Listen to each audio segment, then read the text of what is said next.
Hi, Riley. Hi, Riley. Hi, Riley. You guys just hello. What about you, Raquel? Put it down, Raquel. Hello. Now make sure It's on you. and make sure the board. It's the whole You board. got it. Got the whole board? Got the whole board. Hi, Riley. How are you? Welcome to our class. You who, stop it, please. Well, she's done now. Leave it. She's done. Leave it. Be fine. Great. I'll do that all over again. Take two. Directors take two. Let me see where it's at. No, it's fine. Did you get Drake on that? It's You did? We don't need her in It's this. no big It's okay. deal. It's It's okay. It Where's makes your it class funny. time? No, it makes it funny. Put it on what? It makes it funny. Just leave it. Leave what? freaked out. He's probably just gonna watch the beginning of these videos and laugh at us and then just turn it off. This isn't worth my time. Okay. Shall we start over? I will get in the appropriate attire. Did we really It's- start it's- over? No. It's just Riley. He's not gonna care how you look. Good morning, Riley, and welcome to English 4, the Red Badge of Courage. We are glad to have you a part of our class today. That's not why. We hope your day is going well. Your students are all missing you. Not all. Wow, Amanda. You can just get out now. They have tears in their eyes. Oh, okay. There's a lot of sarcasm. No one has tears in their eyes, but we do miss you, and we love you, and we hope you're having fun in Coeur d'Alene. So, Riley, for your benefit, we want you to know that we are reading still, so you might want to get out the Red Badge of Courage and turn to page 17. Now, I've informed the rest of the class, and you need to know this, that there's a vocabulary quiz tomorrow. There are 10 questions. The top half, the first 5 questions are matching. There are 5 questions, 6 answers. The last 5 are fill in the blank. You have to take it tomorrow. If I don't have it to you by then, you have to take it anyway. Are they chapter? Just make it up. Chapter 1 and 2 quizzes? Oh, you noticed that, because there's 10 questions and there was only 7 words. Oh, was there? I don't know exactly. Just double checking. So is that a no? Or That's a yes? yes. It's from what? It's from what? Chapters 1 and 2. Okay. Your vocab words are always gained in any test, quiz, whatever. Question number 2. Question Do number 2. the fill in the blank have a word box? No, the fill in blank do not have a word Are box. they the circly ones? No, they are They're not the just out of circly your ones. mind. Told you he doesn't love us. Nope. No sugarcoat there. No sugarcoat there. They are not difficult, seriously. Just double check it. Just ask them questions. A person who drives a team event of horses? What? Teamster? Oh, teamster. That was a difficult one, wasn't That it? was real So hard. now you know one of them already. I better change that one. Nope, that's okay. Just leave that there. What are you doing? Huh? Feeding your face with an orange? Yeah. Very professional. Is there anybody else that has any other questions before we begin? Now, already on chapter 2, I have some other terms that, no, that was all of chapter 1. We haven't even gotten into chapter 2 yet. Oh yeah. Yeah, we have 3 for 2. Provocative, clouded, dinned, surly, sullen, vociferous, ardor, or ardor, For chapter 2, felicitative, it's vociferous, dinned, and provocate or provocative. provocative. But then you explained it in class, so you didn't. I only went through epithet. I Okay, I did Providence, Pickett's, Infantile, Valor, Dexterously, Yeah, you have Formidable, those, can you? Epithet. You haven't been quizzed on those, have you? No. I don't think so. So it's just chapter 1.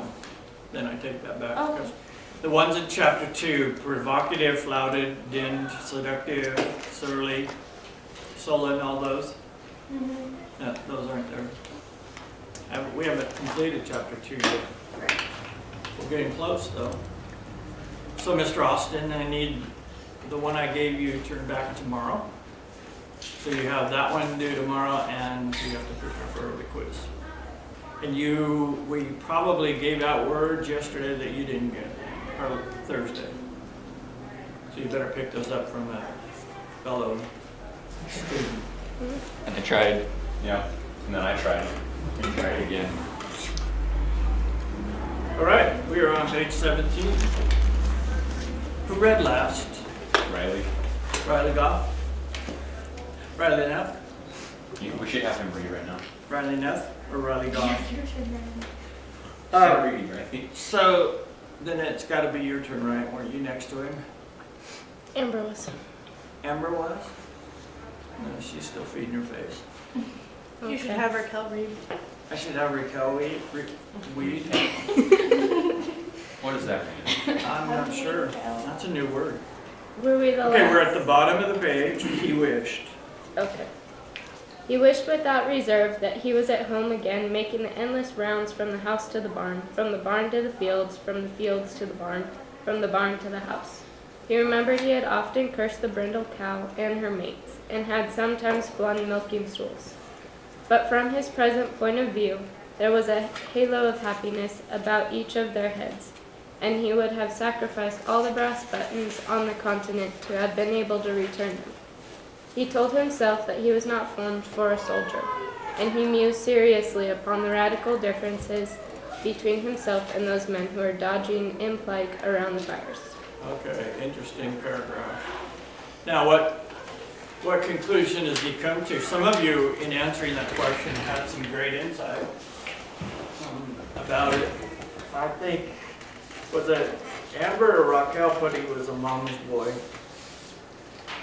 Not I did. Was that you, Raquel? And what did you put? You put something as well in answering that question. Yeah, the halo of happiness around that place that he left because he felt this urge to be a part of the war effort, right? He felt this compelling call to go to war. That he was tired of the farm, he needed to do something different. Now he's looking back and going, ooh, bummer of a move. What'd you do? I have Henry told himself he was not built to be a soldier. He seems like a deep thinker who tends to look at the big picture while other soldiers seem ready or even excited for that. Yeah, very good. And we have seen that. He's the most introspective or reflective, at least it seems like, of his group, right? He is asking a lot of questions, mainly one. And maybe all of the questions that he's asking revolve around that one. But he's got some serious thought processes going on that doesn't seem to be bothering the rest of them. So she's right, he sees a bigger picture. Rather than just running headlong into danger, he has some more philosophical questions. Primarily, one's about the nature of war. What has he been struggling with regard to war?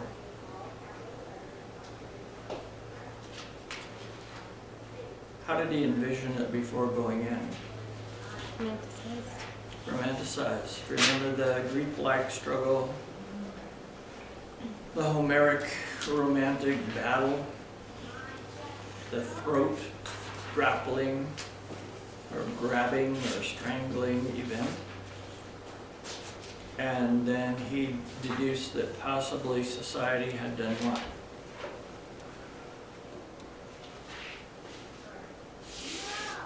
Oh, they were more secular and educated or something. society had evolved Yes. into a higher level and we're no longer as barbaric, perhaps.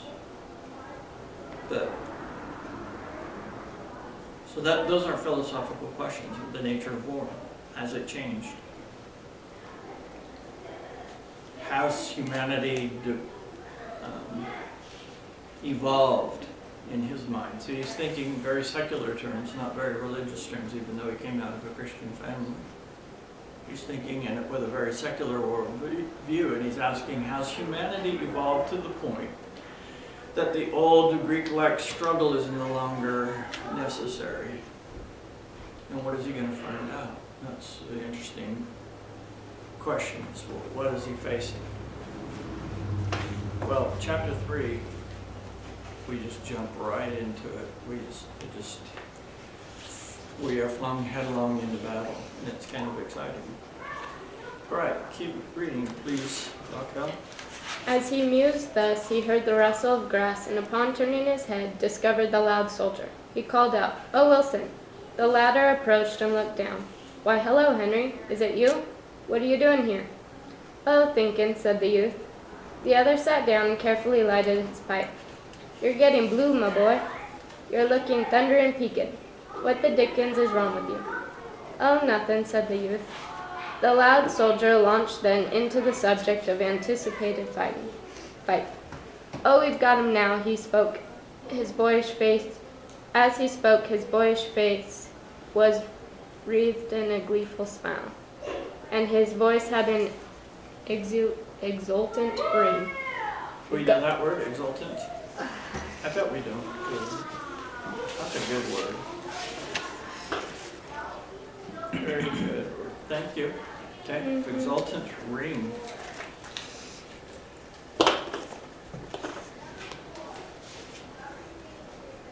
"We've got him now, at last by the internal thunders, and we'll lick him good." So, contrast that to Henry. And that makes the very point that Emily had made in her answer to her question.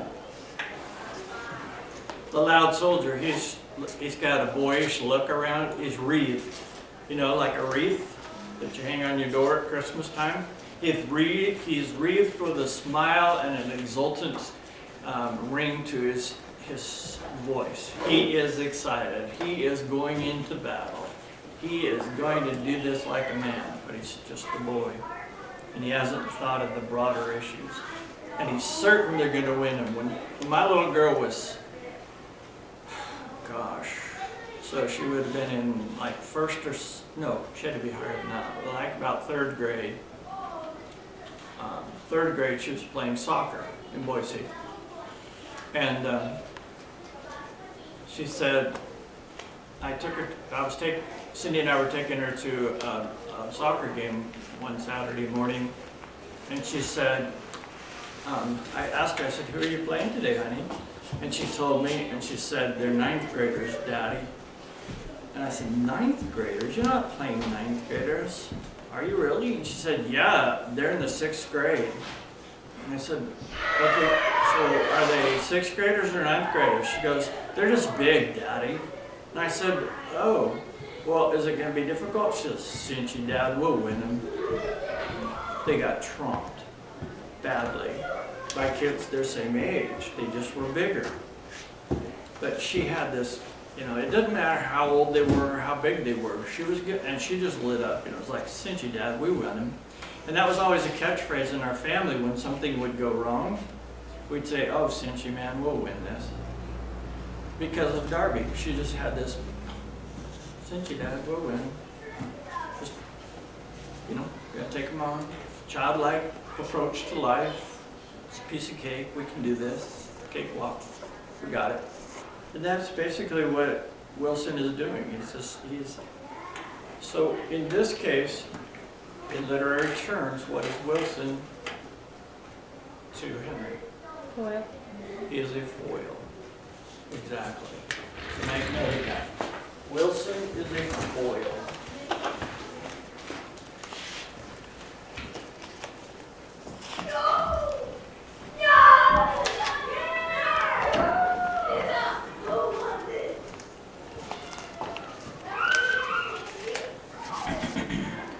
has a very childish attitude towards the whole thing, an infantile attitude.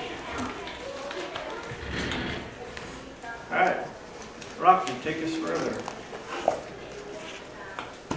If the truth was known, he added more soberly, they've licked us out every clip up to now. But this time, we'll lick 'em good. I thought you was objecting to this march a little while ago, said the youth coldly. Oh, it wasn't that, explained the other. I don't mind marching if there's going to be a fighting at the end of it. What I hate is this getting moved here and moved there, with no good coming of it. As far as I can see, excepting sore feet and damned short rations. Well, Jim Conklin says we'll get plenty of fighting this time. He's right for once, I guess, though I can't see how it come. This time we're in for a big battle, and we've got the best end of it, certain for sure. Gee, Rod, how we will thump 'em.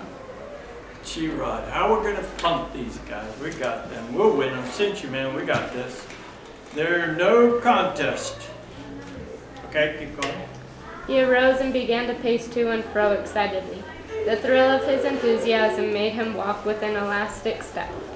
He was sprightly, vigorous, fiery in his belief in success. He looked into the future with clear, proud eye, and he swore with the air of an old soldier. Okay, but what is he? Rookie, Huh? rookie. He's a rookie. Okay, keep going. The youth watched him for a moment in silence. When he finally spoke, his voice was as bitter as dregs. Oh, you're going to do great things, I suppose. There's the question that I asked. I said, how did Henry basically respond to this guy's bravado? You know what bravado means? Keep going. The loud soldier blew a thoughtful cloud of smoke from his pipe. Oh, I don't know, he remarked with dignity. I don't know. I suppose I'll do as well as the rest. I'm going to try like thunder. He evidently complimented himself upon the modesty of his statement. How do you know you won't run when the time comes? Asked the youth. Run? Said the loud one. Run? Of course not, he laughed. Well, continued the youth, lots of good enough men have thought that they was going to do great things before the fight, but when the time come, they skedaddle. Oh, that's all true, I suppose, replied the other, but I'm not going to skedaddle. The man that bets on my running will lose his money, that's all, he nodded confidently. Oh, shucks, said the youth. You ain't the bravest man in the world, are you? No, I ain't, exclaimed the loud soldier indignantly. And I didn't say I was the bravest man in the world, neither. I said I was going to do my share of fighting. That's what I do, what I said. And I am too. Who are you, anyhow? You talk as if you thought you was Napoleon Bonaparte. He glared at the youth for a moment and then strode away. The youth called in a savage voice after his comrade. Well, you needn't get mad about it, but the other continued on his way and made no reply. He felt alone in space when his injured comrade had disappeared. His failure to discover any mite of resemblance in their viewpoints made him more miserable than before. No one seemed to be wrestling with such a terrific personal problem. He was a mental outcast. Okay. And do you all remember these questions on the review, on the worksheets? Okay. Give me a summation of what we just read. Anybody? What did you read? What is going on in this exchange between Wilson and Henry?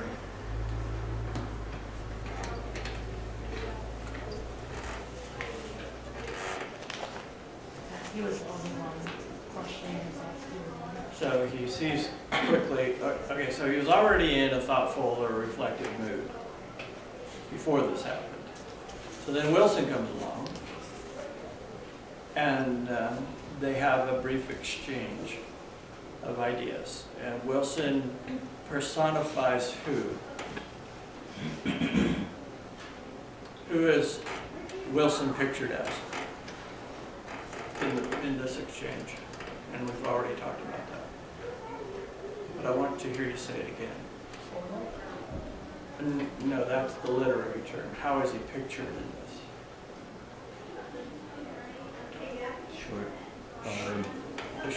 Sure of himself, confident, what? Loud. Loud, boisterous, childish rookie, yes. And Henry is the reflective, thoughtful, I want to go home boy, right? Okay. So, bravado, what does bravado mean? Was that a part of the question that I asked? Did I throw that word at you? What question does Henry ask to stop or derail this Wilson's bravado? Did I word it that way? What does bravado mean? Oh, that's a good word. His to know. He's assurance going of on himself. about how he is. You may know. His assurance in what's happened, like his excitement about it, His self. how he's talking. Bravado, even though it's not in the book, it's in Mr. Henderson. Not to be equated with as valuable as the book by any stretch of the imagination, but it was in my mind. Why is he a mental outcast? Austin? Because no one else was thinking the same way that he was thinking. Yeah. Have you ever been there before?